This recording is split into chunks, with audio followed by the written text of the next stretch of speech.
ကိုယ်ဆန္ဒအတိုင်းဖြစ်ဖို့ကိုဖြစ်စေခြင်းတဲ့ပုံစံအတိုင်းဖြစ်လာဖို့ပုံသွင်းတတ်တယ်သို့တော့များသောအားဖြင့်ပုံသွင်းလို့မရဘူးဆိုတာကိုကြားလာရင်သိလာလိမ့်မယ်လူတိုင်းတွေဘလောက်ပဲစီကံတွေတင်းကျပ်ထားသည်ပြောပြောဘလောက်ပဲဆုံးမထားတယ်ဖြောင်းပြထားတယ်ပြောပြောအကြောင်းမတိုက်ဆိုင်သေးလို့ဒါမပေါက်ပြန်တာအကြောင်းတိုက်ဆိုင်လာလို့ရှင်သူ့ဆန္ဒကိုပဲသူဦးစားပေးသွားတာစိတ်နဲ့သူနဲ့မိဘနဲ့ရှင်ပြီးရွေးပါဆိုစိတ်နဲ့သူဘက်ကိုရွေးသွားတာလေအများကြီးကိုဒီတော့ကိုယ်ဆန္ဒအတိုင်းသာသွားနေကြတယ်အရာတော်တွေထဲမှာဆိုရင်လည်းအချိုးကြိုက်တဲ့သူကအချိုးကိုရွေးချယ်သုံးဆောင်တယ်အခါကြိုက်တဲ့သူကအခါကိုရွေးချယ်သုံးဆောင်တယ်အယောင်တွေထဲမှာလည်းအဖြူကြိုက်တဲ့သူကအဖြူကိုရွေးချယ်တယ်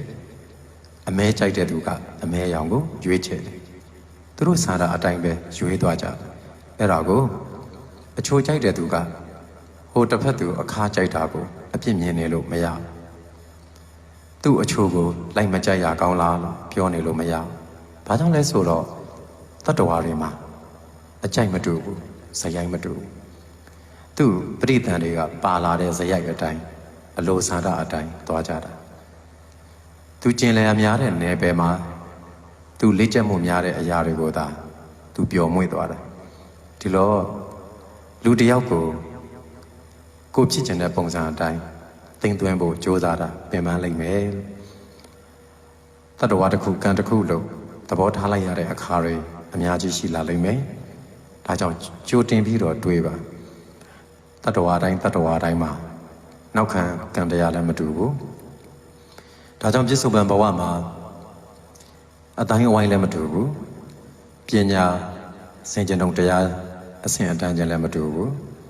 ပြီးတော့အကြိုက်တို့ဒလေတို့လည်းမတူဘူးဆိုတာစောစောစီစီနားလည်ထားရင်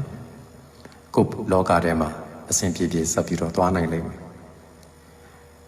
ကိုကလောကသဘာဝကြီးတစ်ခုလုံးကိုယ်သဘောအတိုင်းမဖြစ်ကြလို့ကိုယ်သဘောအတိုင်းမဖြစ်ကြလို့ ਨੇ မြေတွန်းတောက်တေးပြီးတော့အပြစ်တွေတင်းနေမယ်ဒေါသတွေထွက်နေမယ်အညို့တွေထားနေမယ်ဆိုရင်ကိုယ်ပဲပင်ပန်းပြီးကိုယ်မှာပဲအကုသိုလ်တွေများလာအဲ့တော့တရှိမှန်သမျှတွေသူတို့ဆန္ဒအတိုင်းသာသူတို့ရွေးချယ်သွားလိမ့်မယ်လို့ဒီလိုနားလည်ပေးလိုက်ရင်တတ်တာသွားတယ်အတ္တနဲ့တိဆောက်ထားတဲ့တတ္တဝါဆိုတော့ကိုယ်အနာကလူကိုလူပဲဖြစ်စေချင်တာအမှန်ပဲဒါပေမဲ့သူကအမြဲတမ်းကိုယ်လူမဖြစ်နိုင်သူ့မှာလည်းသူ့အကြိုက်သူ့စေရိုက်နဲ့သူရွေးချယ်ခြင်းတဲ့အရာကိုရွေးချယ်သွားတာအဲ့ဒီအခါမှာကိုယ်မရွေးပဲသူ့ရွေးရကောင်းလားလို့အဖြစ်တင်နေတဲ့အခါကိုယ်သာလည်းလောင်ကျွမ်းတာပေါ့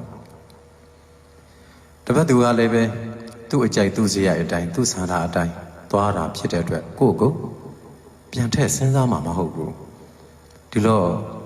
အဲ့ဒီကွဲလွဲမှုတွေမတူညီမှုတွေကိုနားလည်ထားပြီးဆိုရင်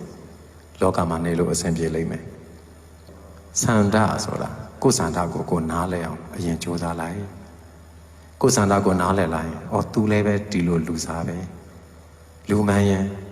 ရွေးเสียရှိလာပြီဆိုရင်ကိုကြိုက်တာကိုရွေးချယ်တတ်ကြတာပါလားလို့နားလည်လာတဲ့နေ့ဆန္ဒအိသဘောတဘာဝကိုနားလည်သွားတဲ့နေ့လောကကိုနားလည်သွားပါလိမ့်မယ်ဒါကြောင့်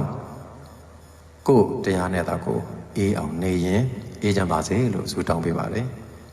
တရားနာသူအပေါင်းသူတော်ကောင်းတို့တရားအရေးမှာတရားကိုလည်းကျင့်သုံးနိုင်ပြီးတော့အေးချမ်းကြရအားလုံးအေးချမ်းပျော်ရွှင်အောင်မြင်ကြပါစေ